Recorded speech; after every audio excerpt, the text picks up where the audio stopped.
Budgetary impact. Claims and warranties. Not all measures taken in the budget field have the same effect on public finances. Some cause an increase in spending or a decrease in tax revenues, which affects the structural budget balance. In case of postponement of tax or social debts, the reduction is temporary and may not affect the current year's budget, depending on the postponement period. Or it may lead to a reduction in the income to be compensated.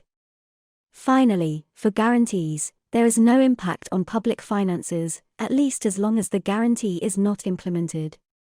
It should therefore be distinguished from other measures for calculating the budgetary impact that reflects the evolution of the primary structural balance. In terms of immediate budgetary effects and in the absence of a tax lien and bankruptcy to trigger guarantees, the various support schemes represent 4.9 points of GDP for the United Kingdom and 11 points for the United Kingdom. The acceleration reached 2.6 points in France, compared to 5.3 points in Germany, 4.3 points in Spain and 3.6 points in Italy. Therefore, there are significant differences in the backlog of measures adopted between European countries. There are also countries that are more fragile in terms of their macroeconomic situation or public debt. It is seen that they apply less expansionary policies when they are exposed to recessive crises in the health crisis, especially in Italy. Also, taking into account the cash handover measures, the budget plan reaches 12.6 points in Germany, of which 7.3 points relate to handover measures only. The Italian plan, then, is equivalent to more than 13 points versus 9.8 points in France and just 1.8 points in Spain. This seems to be the biggest plan in terms of scope with a turnover level. These measures are important for the temporary relief of businesses. In addition, it does not have a permanent effect on public finances, except for the cancellation of tax and social security claims. Essentially, they make it possible to spread wages without reducing the overall tax burden. Taking the guarantees into account, the total instant commitments plus deferrals and guarantees amount to 39.7 USD of GDP in Germany and 46.4 USD of GDP in Italy. On the French and UK side, these total commitments are 26 USD and 18%, respectively. It is lower in Spain and the United States, 14.6 USD and 15 USD of GDP. In addition to the main developed economies, especially China, which was the first country to be affected by the pandemic, countries in Asia also took financial support measures. The measures taken by the Chinese government cost about 2.6 trillion yuan. According to the IMF, the measures currently implemented represent 1.2 USD of GDP.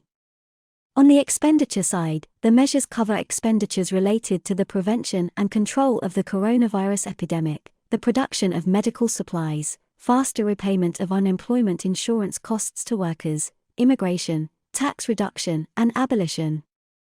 Then, the IMF indicated that budget support for growth could be stronger due to new measures announced, including raising the ceiling for local government bond issuances, private local government bonds, to 1.3%. The IMF estimates that the total amount of announced measures is now 4.2 USD of GDP, reflecting a gradual increase in budgetary support for resumption of operations. Overall, however, China's budget support remains weaker than it was during the 2007 to 2009 financial crisis. Alongside this direct budgetary support, it should be added that the government has taken a number of measures to limit the weight of the financial constraints on companies and households in the current crisis.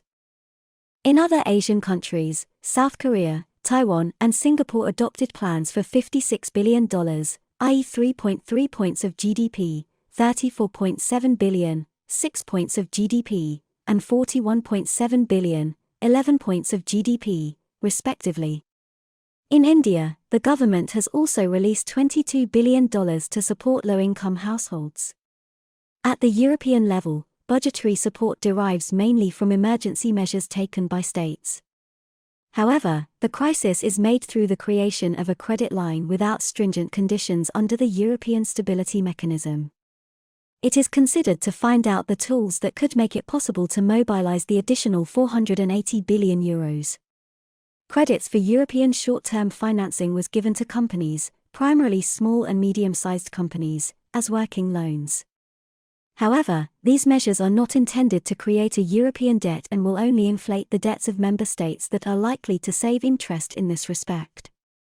Recent discussions after the Franco-German initiative taken over by the Commission for a €750 billion plan will change the rules of work within the Union more radically. Because the initiative aims not to create a European debt, but it could be associated with Union-specific resources, such as the introduction of a carbon tax at the borders or a tax on digital giants at the European level.